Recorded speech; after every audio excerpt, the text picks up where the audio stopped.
Halo semuanya, kembali lagi di OJLS, obrolan jam 5 sore. Nah, kali ini kita kedatangan tamu yang cukup unik ya. Kalau dilihat di sini tidak pernah muncul sebelumnya. Nah, jadi karena kita lagi mau merayakan Hari Guru, nah kita pengen ngajak langsung nih gurunya. Boleh perkenalkan dulu nih Bapak-bapak. Oke, nama saya Pak Endi dari SMK Negeri 48 Jakarta. Dan Dan perkenalkan nama saya Firas Sujud Gunadi, saya juga dari guru SMKN 48 Jakarta.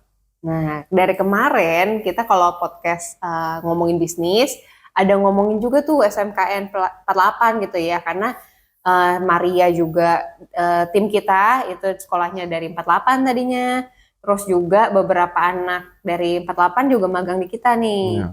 Nah, jadi seru banget kita bisa ngajak dari Pak Endi Pak Firas datang langsung di OJLS hari ini. Nah, jadi kita tuh pengen nanya dulu nih Pak. Oke, Pak Endi sama Pak Firas udah berapa lama nih jadi guru nih? saya baru dari 2007 ya, jadi berarti berapa tuh? Berapa abad? 13, antara 13 tahun, 14 tahun kayaknya. Nah, kalau Pak Firas? Kalau saya jujur baru 2,5 tahun, Mbak. Jadi mungkin nanti Maret baru 3 tahun. Tapi itu bukannya baru sih, menurut aku itu udah lumayan Iya. lama sih, iya. Karena anak zaman sekarang ya Pak ya, itu kalau kerja itu nggak nyampe tuh setahun, 2 tahun, 3 tahun, bagi mereka udah lama banget itu. Oh Oh. iya, Hmm. benar-benar sih, Mbak. Iya, apalagi startup kan, wush, itu bagi mereka itu segitu lama gitu. Iya, iya. Nah, kalau di Pak Endi sama Pak Fira sendiri nih, boleh ceritain nggak sih awalnya tuh jadi guru kenapa dan kok bisa sampai selama ini nih gitu? Nih. Nggak tahu ya, sebenarnya dulu kerja juga di perusahaan, terus kayaknya bosen dan lain-lain, resign lah, terus ngikut temen ngajar, enak juga yang ngajar ya, gitu. Cuma datang ngajar, dulu masih ada pelajaran itu KKPI. KKPI itu keterampilan komputer kayaknya. Pokoknya tentang komputer zaman dulu susah ya, karena kita dulu bekas di perusahaan, jadi kita tahu tuh komputer Excel, Word gitu. Nah itu dari situlah aku bisa ngajar KKPI. Dari situ diajak sama teman untuk ngajar gitu. Ngajar ya sudahlah ngajar, tapi sambil usaha sih dulu mah Mbak gitu. Jadi asal mulanya ngajar itu dari situ. Jadi malah awalnya kerja dulu gitu. Iya, awal saya kerja di perusahaan, resign, diajak temen ngajar, karena dulu ngajar itu pendapatannya sangat ya kurang lah, dulu emang sangat kurang. Ya, habis itu saya punya sampingan yaitu wirausaha.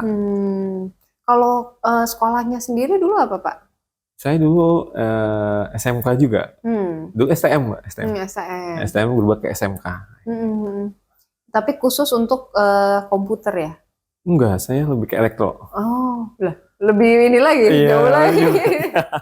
Saya dapat ke elektro karena komputer itu dulu magangnya emang di komputer, Mbak. Magang di komputer, lalu bekerja juga ada sebagian di komputer gitu. Akhirnya resign, akhirnya ngajar, suruh jadi guru komputer karena guru komputer itu zaman 2007 itu kayaknya agak langka lah, ibaratnya kita agak susah.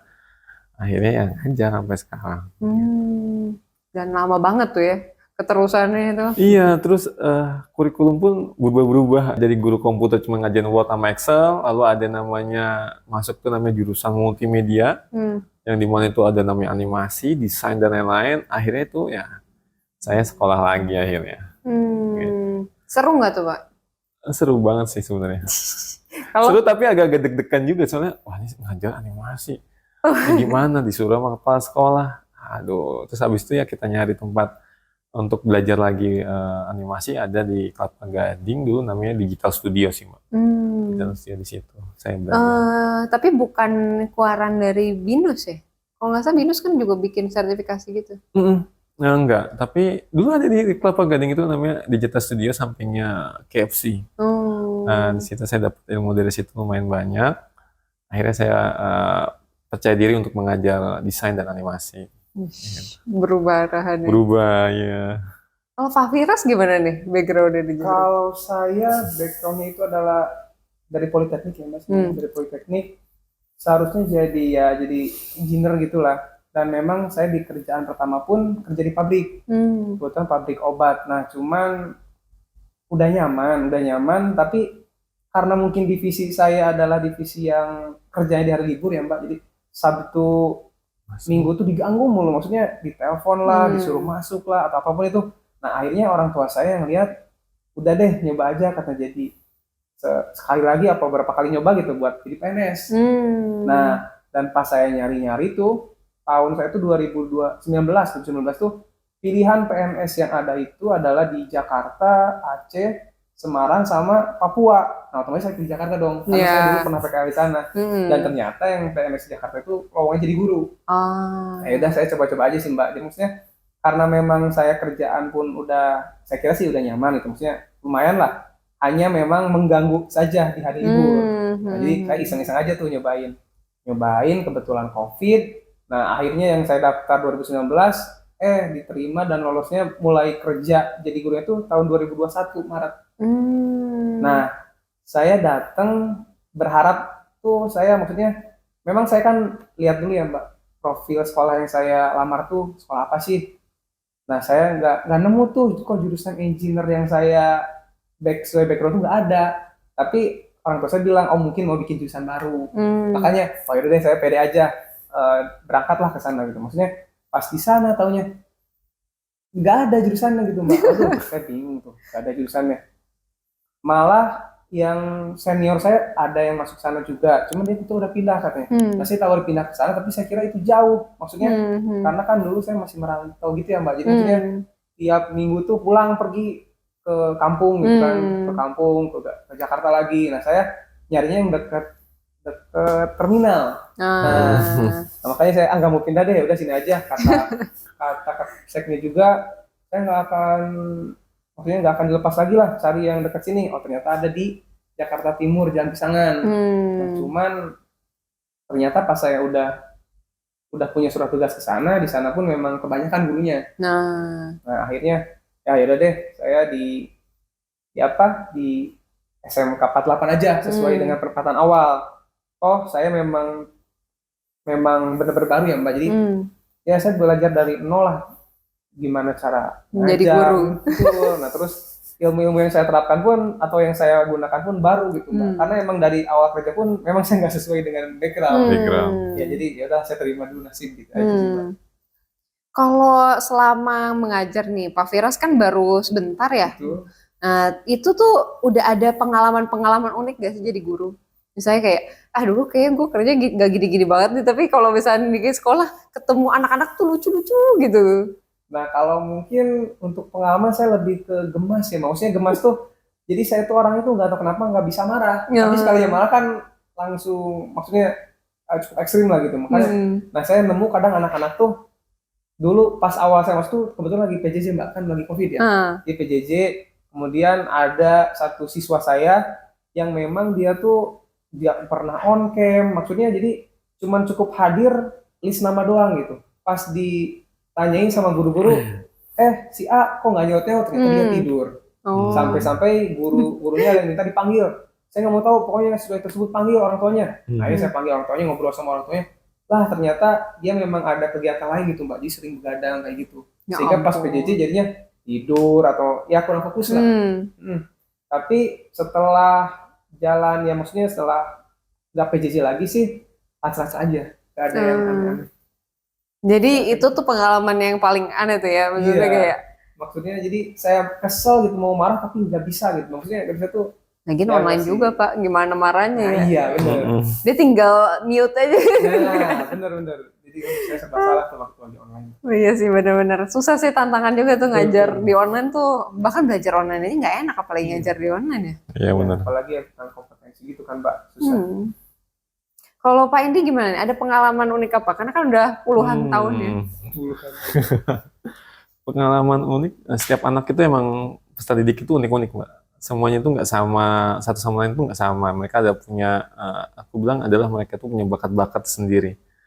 Kayak misalkan bandel pun, ternyata bandel pun itu bukan berarti dia nggak sukses. Banyak yang bandel pun akhirnya tetap sukses.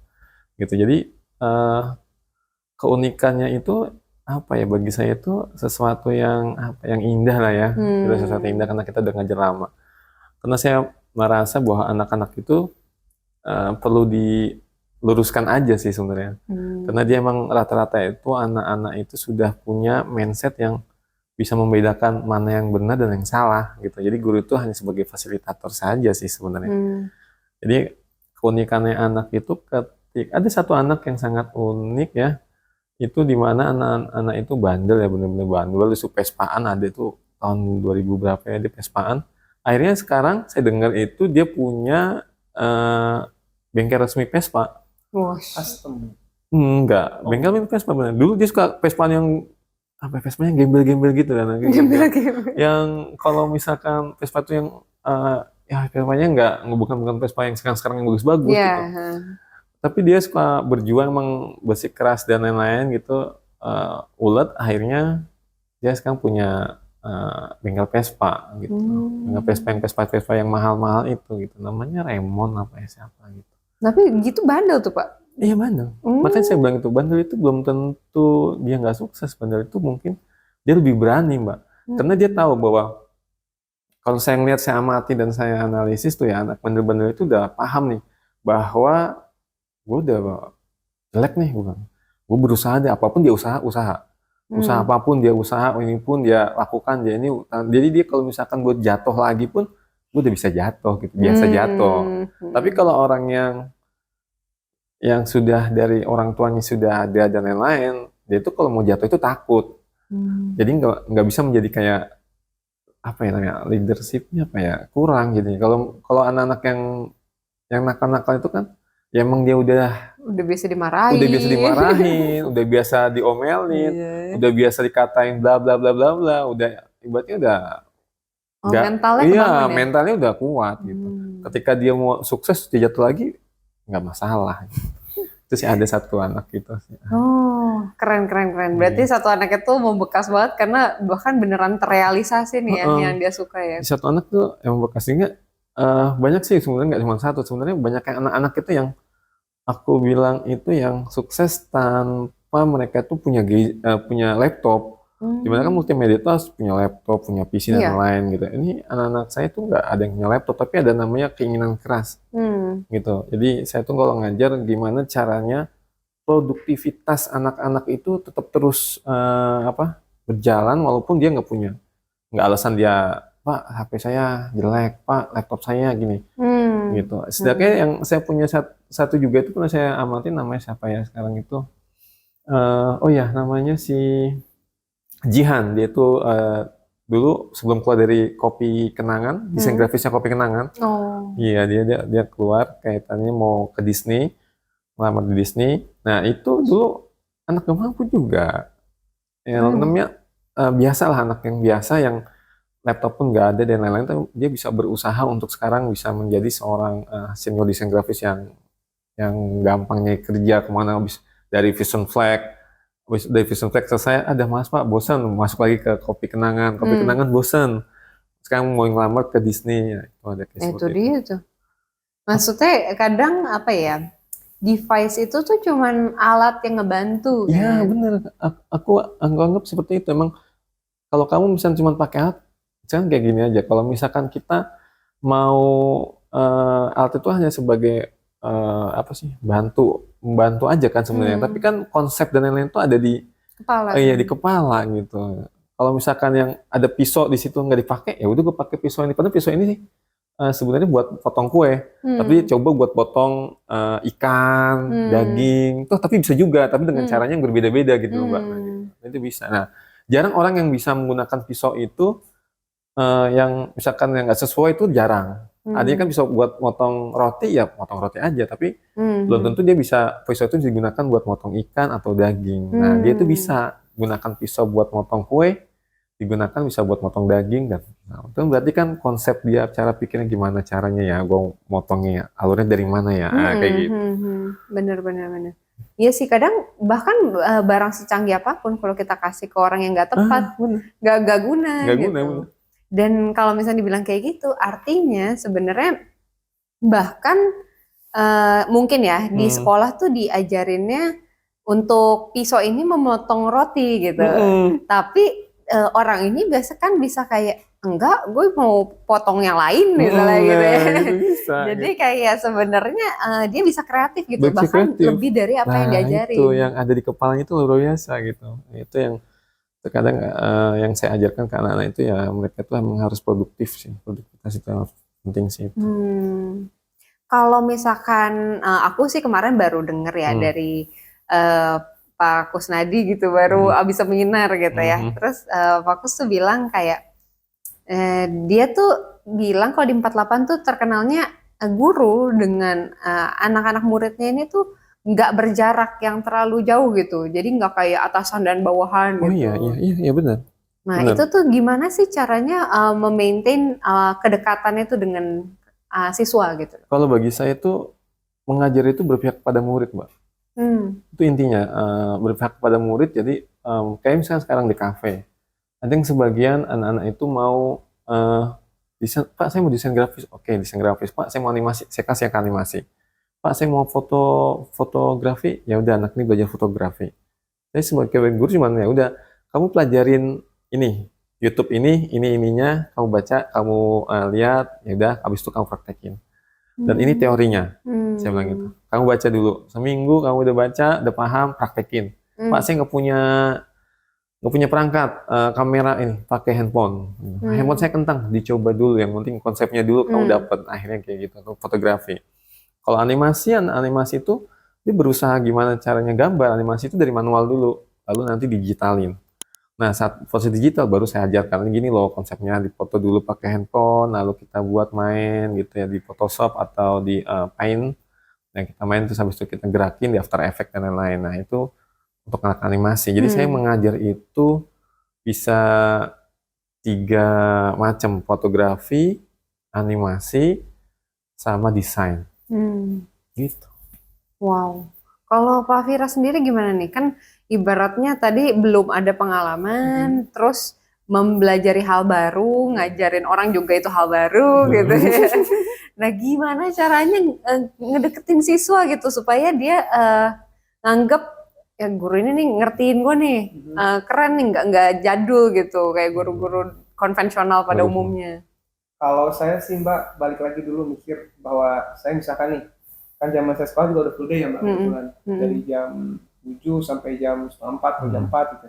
Saya mikir udah seharian capek di sekolah, dikasih tugas, dikasih PR. Nah jadi saya tuh biasanya selama hampir 3 tahun ngajar ini nggak pernah ngasih PR Mbak. Jadi kalau saya, ya anak-anak kita kerjain di sini semua, kamu keluar dari kelas ini atau pulang dari sini nggak usah bikin tugas saya. Jadi saya hanya ya udah kita karena memang kebetulan banget si kurikulum Merdeka ini lebih menekankan ke project based learning. Jadi saya lebih ke ngasih project aja Mbak, ngasih project ke anak-anak di mana projectnya itu ya hanya dikerjakan di kelas gitu Mbak. Jadi begitu mereka keluar kelas ya udah. Nah, tapi memang ada cacatnya sih Mbak. Maksudnya cacat itu mereka jadi keenakan.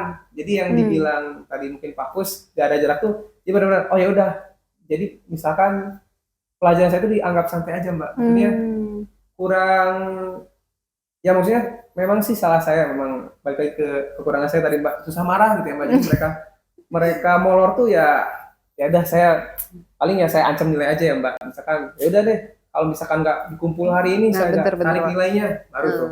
Tapi ya gitu sih Mbak. Jadi memang lebih dekat ke anak itu karena mereka masih mengerti. Bahkan ada yang bilang, wah Pak udah deh pelajaran Bapak aja tiap hari, ada yang bilang gitu. Karena saya lihat misalkan ada atau beberapa mata pelajaran yang berat di tugas tapi maksudnya misalkan nih kalau untuk Pak Endi tugas yang dikasih kan memang berfungsi untuk mereka ke depannya nih, tapi kan ada beberapa mata pelajaran yang ngasih tugas yang memang hanya sekedar ngelatih teori atau apa yang nggak kurang kepake gitu Mbak. Padahal kan untuk SMK tuh sebenarnya yang saya tekankan atau yang saya kira yang akan mereka gunakan di dunia kerja ataupun misalkan mereka mau berwirausaha atau apapun, tapi yang kepake gitu Mbak.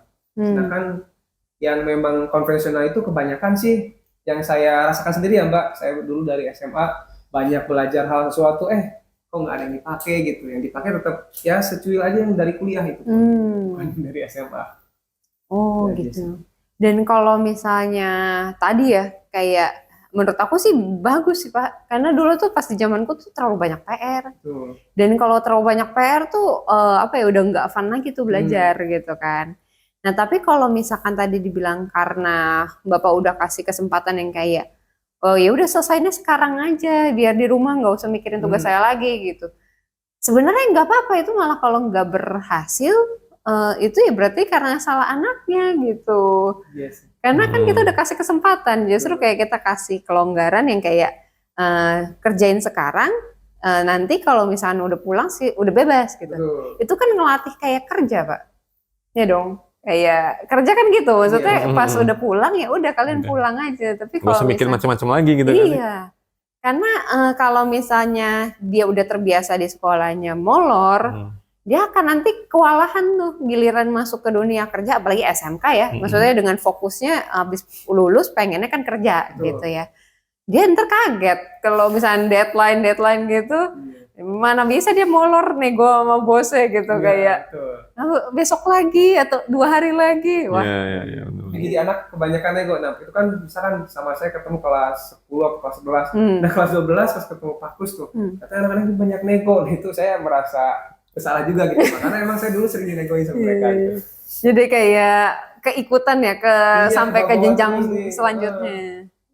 Ya itu dia tuh Pak, better nggak apa-apa sih, maksud aku bilangin aja konsekuensinya. Nah kemarin aku juga sharing-sharing sama Pak Kus tuh kayak kadang kayaknya mungkin berbeda ya, orang zaman dulu tuh kalau diajarin terima-terima aja, dia nggak perlu nanya tuh kayak kenapa harus gini, saya maunya begini gitu kan, paling cuman kayak kesel, habis itu besok tetap dilakuin.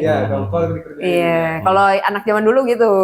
Tapi kalau udah makin kesini aku lihat apalagi yang Gen Z ke bawah ya, itu tuh bener-bener yang kayak mereka karena berpikirnya tuh lebih apa ya, dia harus tahu reason why-nya gitu. Dia misalnya mau ngerjain sesuatu, kenapa saya harus kerjain ini dulu, kenapa nggak ini dulu? Bagi mereka mungkin benar gitu. Kalaupun kita mau arahin, nggak boleh cuma ngomong, enggak, pokoknya harus ini dulu, nggak boleh. Iya. Yang ada nggak didengerin, kesannya kayak ini guru kolot banget nih gitu. Tapi kita harus ngejelasin nih kayak kenapa harus ini, karena ini tuh harus duluan. Dan kliennya misalnya submitnya lama, jadi makanya ini harus lebih didahulukan daripada yang ini, dan ini kan kerjanya lebih cepat, bla bla bla bla. Nah itu emang agak PR ya, kita harus ngejelasin semuanya. Tapi karena mereka terlalu idealis, mereka juga sangat proaktif gitu untuk berpikir, makanya hal-hal yang kayak gitu jadi penting tuh. Menurut kita tuh guru itu sebenarnya ya, dia tuh kan wadah untuk kita menyampaikan kegelisahan kita gitu. Misalnya kayak contoh ya, misalnya di desain itu kan banyak updatean baru. Nah kalau dia ngerasa kayak sekolahnya mungkin enggak apa ya, belum up to date gitu sama perkembangan zaman, mungkin dia bisa sampein dulu ke guru. Apalagi kalau gurunya tuh terasa dekat gitu ya sama anak muridnya nih. Jadi kayak Pak boleh nggak, saya udah lihat nih teman saya udah pakai aplikasi ini, udah keren, kok di sekolah kita belum ada ya. Hal-hal yang kayak gitu emang agak susah ya, maksudnya kita sebagai guru kita nampung dulu, tapi untuk merealisasikannya juga butuh waktu lagi. Benar sekali. Apalagi ini kan SMKN ya. Yeah. Nah karena SMKN kan butuh dukungan negara juga untuk kayak benar-benar memperhatikan. Mungkin kemarin tuh yang penyelarasan industri itu bagus banget menurut aku. Pemerintah udah ngeliatin apa aja yang dibutuhkan dari sekolah-sekolah. Cuman kan sekolah banyak. Nah feedback yang tadi misalnya kayak softwarenya butuh yang terupdate apa, terus jumlahnya seperti apa, device yang minimal yang harus dibutuhkan kayak gimana, itu tuh nggak semua sekolah dapet gitu feedbacknya. Cuman mungkin sebagian kecil yang khususnya di Jakarta yang udah lumayan maju nih gitu. Tapi kalau udah misalnya lewat dari itu, bukannya gimana ya, bukan mengecilkan, tapi lebih ke arah mungkin merekanya sendiri belum dapat update-nya nih. Iya benar, kayak mungkin kalau kita pun nggak magang nih misalkan ya di sini gitu, misalnya kita nggak magang di sini, mungkin kita nggak akan tahu, oh ternyata di Adobe Family itu udah bisa begini-begini loh, apa yang asli kan. Kita kan selama ini kan make yang asli tapi trial gitu kan. Education. Iya education gitu. ya karena kita tahu udah namanya ada program magang begini kan, jadi kita tahu nih apa yang dibutuhkan anak-anak sih nanti gitu, yang dibutuhkan apa dan lain-lain. Kayak saya ngeliat di sini kayak tentang deadline yang begitu padat, apakah bisa nih anak-anak, biasanya anak-anak itu kan ada kesepakatan kita di Merdeka Belajar itu, kita ngadain kesepakatan sama anak-anak, oke anak-anak kapan waktunya tugasnya akan diselesaikan. Oh Pak, ini Pak, seminggu Pak, ini Pak. Oke, kesepakatan ya, seminggu ya, iya, gitu kesepakatan. Tapi ketika kalau ini kita ngelihat tadi magang di dunia kerja, itu nggak ada namanya kesepakatan, kan adanya namanya dari klien, oh minta hari ini harus selesai juga, gitu nggak. Bener-bener. Gitu kan. Bahkan kita kadang nego juga ya. Jadi misalnya kita ngasih tahu nih tim kita ada ini deadline seperti ini. Kalian bisa submitnya kapan? Itu ada tuh kesepakatan kayak gitu ada, tapi internal. Ngomongin internal udah sepakat nih, klien yang nggak sepakat. Itu makanya agak-agak berarti anak-anak nih harus benar-benar bisa kerja dengan cepat gitu kan. Berarti kan sekarang mintanya cepat kan, orang nggak minta cepat. Kayak sekarang buktinya aja sekarang handphone ditunggu. Ya kan servis apa dulu, zaman dulu kan servis tuh masih nanti ya seminggu lagi apa kan, sekarang serba cepat. Nyuci zaman dulu di laundry nanti 3 hari 2 hari, sekarang sejam udah selesai Pak, tadi ambil lagi. Sekarang coba mintanya cepat permintaan. Tapi anak-anak itu kalau misalkan kita ngasih deadline-nya itu agak-agak lama, nanti pas saat dia di industri kaget Mbak. Gitu maksud saya. Saya baru sadar, oh ya salah dong saya ini. Sebenarnya saya mau ngikutin anak-anak, kemauan anak-anak gitu, untuk kesepakatan. Gimana kalau kesepakatan kita misalnya seminggu nih, atau misalnya saya bilang 3 hari, jangan Pak, oh, Bapak ini kita berat gini-gini, banyak tugas dan lain-lain. Kita harusnya seminggu nih Pak, untuk proyek kayak gini, seperti kayak gini-gini. Oh, oke, seminggu. Tapi itu proses itu nggak cuma seminggu Mbak, dia cuma jelang 1 hari sebelum deadline baru mengerjakan. Sistemnya gitu dia, kebut semalam. Wah, saya tuh saya periksa, loh kok iya, baru ngerjain, malam-malam pada matanya kelihatan dari mata mereka kalau misalnya malam pada begadang dan lain-lain. Tapi dari dia minta deadline seminggu itu ngapain aja? Dikerjanya cuma pas hari H baru dikerjain gitu. Nah itu yang kadang-kadang itu susah ya kayak gitunya. Tapi saya udah punya rencana lagi yang kemarin itu udah saya coba tuh ngerjain tugas nanti selesai hari ini jam sekian selesai. Bisa ternyata. Dari segitu banyaknya anak yang nggak bisa itu hanya yang beberapa persen lah, ibaratnya anggap 40%, tapi 60%-nya itu berhasil untuk menyelesaikan tugas. Berarti sebenarnya bisa. Cuman nggak suka aja kalau mepet-mepet gitu. Nggak usah pakai kita seminggu apa, sebenarnya sehari-hari. Hasilnya pun kadang jadi sama juga. Misalnya yang cepet sama yang lama sama gitu. Nah itu sebenarnya kan tinggal tergantung orangnya. Pertama manajemen waktu. Nah ya benar-benar. Kedua juga cara pikir dia tuh, apakah dia research dulu kalau emang panjang. Bener-bener. Kita cuman bedanya tuh kalau mepet researchnya jadi lebih dikit gitu. Dibandingkan kalau seminggu dia persiapannya lebih banyak. Gitu. Itu ternyata setelah dicoba bisa. Katanya jam 3. Oh ya udah ngerjain. Bisa. Akhirnya pas saya lihat di Google, saat saya magang di situ, saya lihat Google Classroom, anak-anak bisa ini ternyata. Dulu masih seminggu 3 minggu gitu. Iya benar. Karena bisa itu karena dipaksa, ya kan? Karena orang itu kalau lawannya malas itu adalah dipaksa gitu. Karena kalau udah orang malas, mau ngapain aja yang namanya malas ya, udah malas awalnya gitu. Karena kalau udah malas susah, jadi malas itu harus dipaksa. Kalau dipaksa itu bisa. Keren. Berarti anak-anaknya sebenarnya udah siap nih Pak. Iya, soalnya ini aja Mbak, kita ngeliat aja, kita dulu mau belajar jalan kan dipaksa sama orang tua kita, diginiin kan, diginiin dipaksa sampai jalan, terus habis itu dilepas lagi, tek baru dipeluk lagi gini kan. Nah itu kan dia bisa anak kecil, berarti kan kalau mereka udah dewasa sekarang itu sebenarnya mereka bisa, karena manusia itu kalau bagi saya itu anak murid itu nggak ada yang bodoh Mbak, pintar semua, sangat pintar semua. Kalau dia bodoh mungkin dia nggak bisa jalan dan nggak bisa makan, cara makannya gimana, karena dia dari kecil udah bisa tahu jalan dan lain-lain, itu berarti aku rasa sih pintar gitu. Yang aku pernah pernah baca buku tentang belajar sama monyet tuh. Saya pernah dapat buku.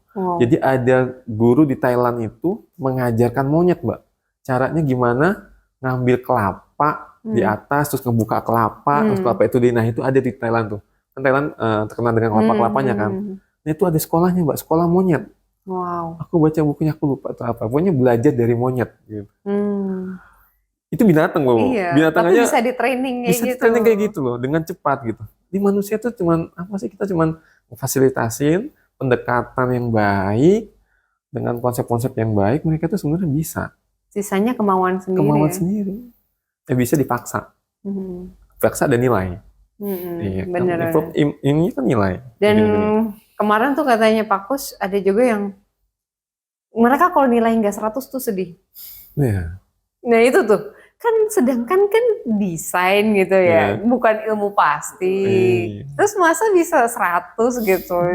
Itu kan tergantung kreativitas. Terus juga beda gitu. Ada yang anggap ini bagus, ada yang anggap ini nggak bagus gitu. Saya tuh kalau untuk nilai ya, untuk nilai gini aja, saya melihat dari karakter masing-masing. Ketika anak ini udah berusaha, udah mulai peningkatan desainnya tuh mulai bagus, saya kasih nilai up. Prosesnya gitu. Ketika saya kasih up, dia seneng banget. Wah, aku dapat 9 untuk PND gitu. Untuk PND itu ngasih nilai susah, gitu kan. Sebenarnya bukan susah, bisa aja aku kasih. Tapi aku mau ngeliat dari diri dia itu harus tonjolin semua kekuatannya dia itu loh Mbak gitu. Jadi pas ketika dia mulai grade-nya dia mulai naik-naik, langsung saya up, tetap seneng, makin giat dia membuat desainnya kayak gitu. Jadi kita harus bisa paham nih karakter anak masing-masing anak itu ketika dia sudah menemukan, kan awalnya tuh dia nggak bisa kan jelek gitu, tapi lama-lama bagus. Kalau misalnya kita kasih dia nilainya pas, ya kan, berarti ini ada sesuatu nih, anak kok nggak bisa berkembang gitu. Kita tanya secara pribadi, ini oh ya Pak, ini saya begini, oh begini, oh ya nggak bisa. Ada dua tipe anak Pak soalnya. Ada yang bisa dimotivasi, ada juga yang akan perform kalau dia tuh di pressure. Iya benar sekali. Iya kan? Iya. Jadi kalau ada yang di pressure makin jelek, tapi ada juga yang kalau dimotivasi dikit tuh ya dia langsung naik. Gitu. Kadang-kadang kan yang di pressure langsung wah iya. Gitu. Aku mau buktiin gitu, iya, masih buktiin, bisa. ada kayak gitu. Tapi ada yang langsung malah down. Iya. Besok gak masuk. Besok lagi gak masuk. Ketemu penjelasan saya gak masuk. Ada kayak gitu. Ya ampun. Tapi emang katanya Pak ini tuh serem ya katanya Pak Firas ya. Katanya kalau udah ketemu yang kayak ambil di free pick atau apa tuh langsung dirobek gitu. Saya sih dengar dari alumni atau ya yang mau lulus sih bilangnya seremnya lebih ke tugas sih Mbak. Jadi ngasih tugasnya kayak berat gitu, langsung banyak gitu. Iya, karena dari dulu. Karena kan kita juga orang kerja kan Mbak. Kalau kerja di office kan, kenapa sih orang office itu stres? Karena dari atasan tuh ngasih, tolong nih due date-nya nanti ya, ini hari ini aku minta datanya sekian, hari ini kita datanya nanti, hari ini kita meeting lagi, hari ini kan itu banyak. Terus anak-anak itu kalau misalnya nggak banyak, nggak dibiasakan kayak gitu. Jadi apa ya, saya punya satu mahasiswa yang sangat bersyukur, ini makasih ya, masih tugas banyak banget gitu. Ya ketika dia pas saat kuliah, kok dia bisa melek lama gitu. Kok lu bisa melek lama? Dulu gue di SMK, kerjain tugas PND, namanya PND gitu. Emang lama gitu, ngasih tugasnya gitu. Gue sampai gue tidurnya jam 3, baru tidur. Ngerjain tugas dia, kalau nggak itu, gue disuruh lari, muterin lapangan gitu. Itu zaman dulu sebelum kurikulum Merdeka Mbak.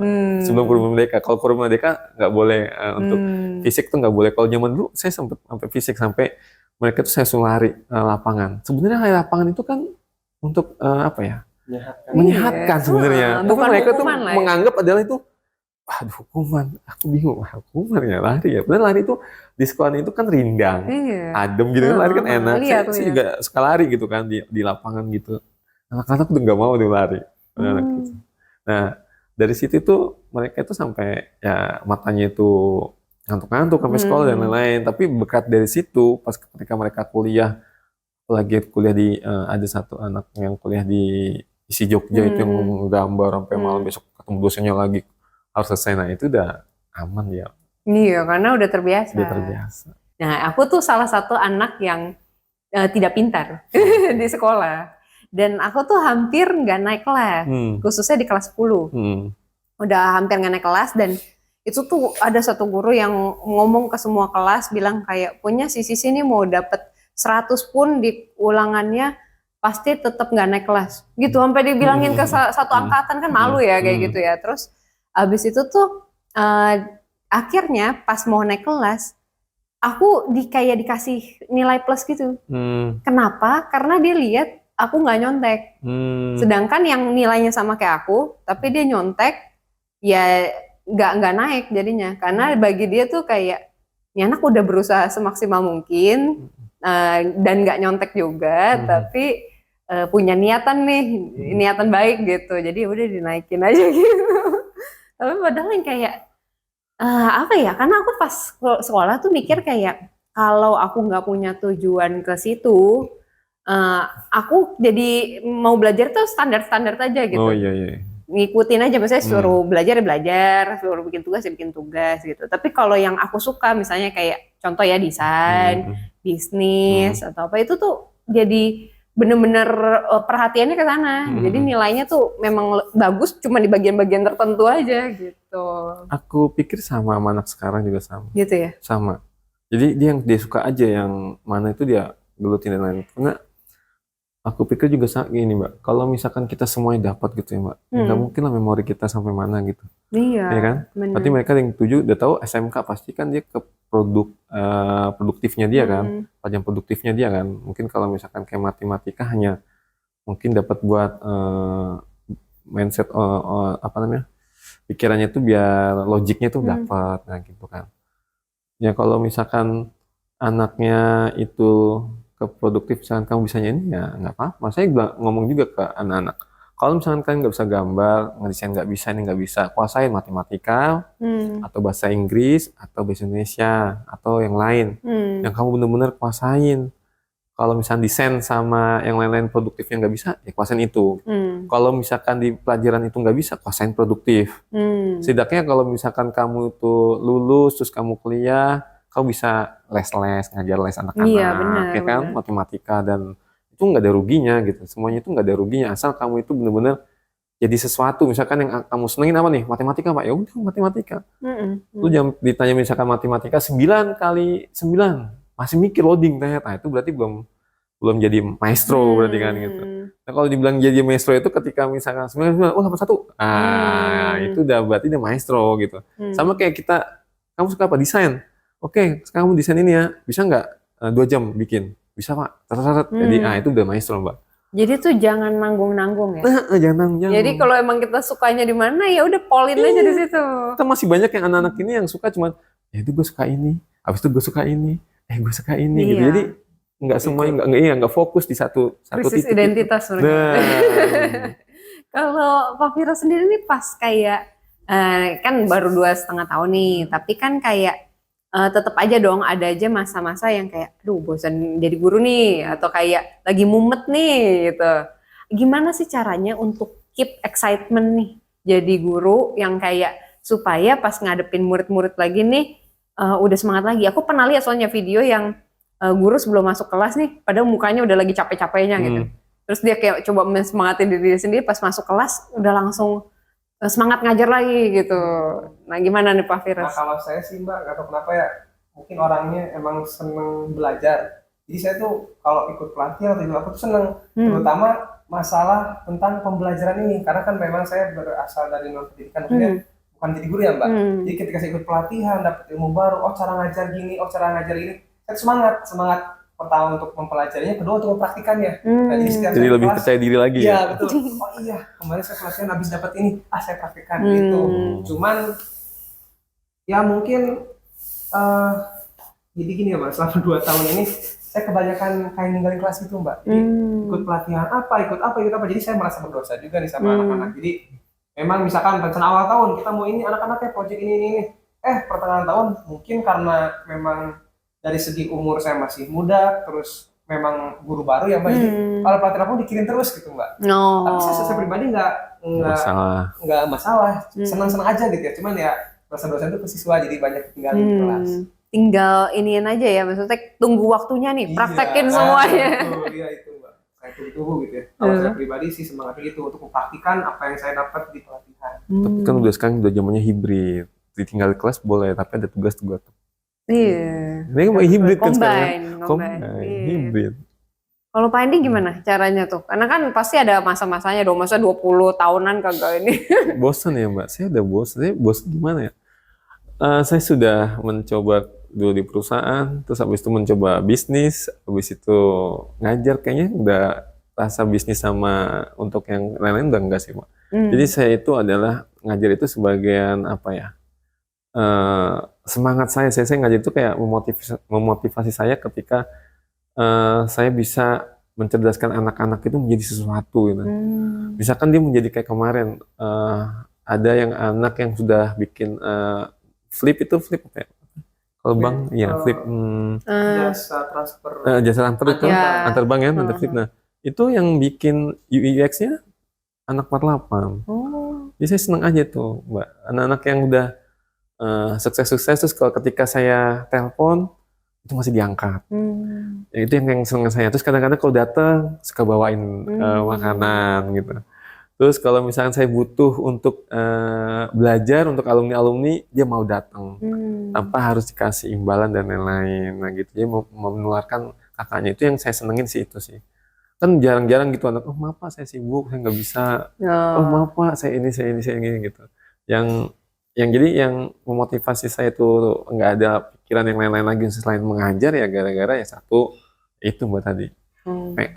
Apa ya, jadi seneng aja gitu mengajar, jadi kayak hobi aja gitu Mbak. Jadi kayak hobi saya aja ya, saya ngajar gini. Banyak ketemu sama anak-anak yang modelnya itu bermacam-macam dan unik, dari kalangan rumah tangga yang unik juga gitu, yang kita ya Allah aku bilang, kok rumahnya sempat begini, anaknya begini-gini banyak gitu. Kita pernah ke rumahnya terus nanyain orang tuanya yang notabene itu emang anak-anak yang nggak mampu. Kalau negeri kan banyak yang nggak mampu gitu. Nah dari situlah saya pengen memotivasi mereka bahwa kamu harus merubah hidup keluarga kamu gitu. Kalau nggak kamu siapa yang mau merubah gitu. Dari keluarga kamu yang nggak mampu kayak gini, kamu harus mampu. Terus kamu bisa belikan rumahnya misalkan Sumarekon, apa Gading. Mau nggak kamu kayak gitu? Nah itu memotivasi anak-anak seperti itu sih, biar mereka itu oh iya gua nih udah di sini gratis, sekolah udah gratis dan sekolah yang terbaik juga SMK 48. Nah itu juga kalau misalkan dia dapat di DKI itu alhamdulillah Mbak dapat namanya KJP. Nah nanti kalau misalnya kuliah dibiayain lagi Mbak sama DKI, namanya KJMU. Sekarang apa yang nggak bisa kan anak untuk kuliah? Semuanya difasilitasin sama DKI. Dan juga gampang sekarang kalau kuliah nggak ada surat tidak mampu bisa kuliah gitu. Tapi rata-rata anak-anak itu yang saya sedih adalah nggak apa saya mau kerja, mau ngebantu orang tua dan lain-lain gitu. Pernah dikasih dana untuk kuliah gitu loh. Kamu jangan kerja dulu, kuliah dulu gitu. Tapi ya gitu nggak apa saya mau kerja dulu gitu. Nah itu yang saya kadang-kadang di satu sisi, kalau zaman dulu kita mau kuliah aja harus nyari dana kan. Kalau sekarang itu kan pemerintah itu dikasih. Kamu udah datang aja, duduk belajar, datang duduk belajar, kasih gitu. Ya kayak gitu. Nah, itu yang kurangnya anak-anak itu, padahal untuk masa depan mereka, untuk merubah taraf hidupnya di keluarganya dia gitu. Dan kita kan ya itu ya, yang Maria juga gitu. Dia justru mau kuliah. Mau kuliah dan emang akan kuliah. Cuman memang dia bilang emang harus kerja dulu. Ya tadi tuntutan ekonomi lah segala macam.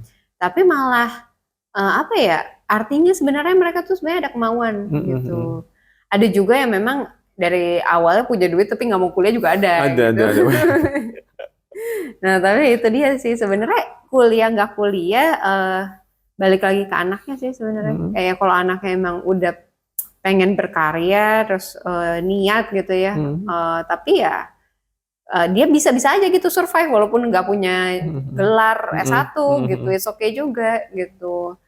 Bisa bahkan megang ya kayak kemarin deh dari 48 juga itu yang Helmi ya, itu juga dia bisa rebranding perusahaan yang udah 35 tahun dari grupnya MTech gitu, MTech SCTV kan. Jadi kayak memang artinya nggak harus loh gitu lulusan universitas, tapi asalkan dari anaknya sendiri tuh punya kemauan. Dan ketika udah kemauan dan memang mereka mau tingkatin lagi skill mereka, ya boleh silakan mau kuliah lagi kayak mau S2 terserah juga, bahkan ke luar negeri gitu kan. Udah punya skill yang bagus gitu kan. Tapi kan banyak yang anak-anak yang nggak punya skill kayak misalkan si Helmi dan lain-lain gitu loh Mbak. Itu yang kadang-kadang saya tuh apa ya.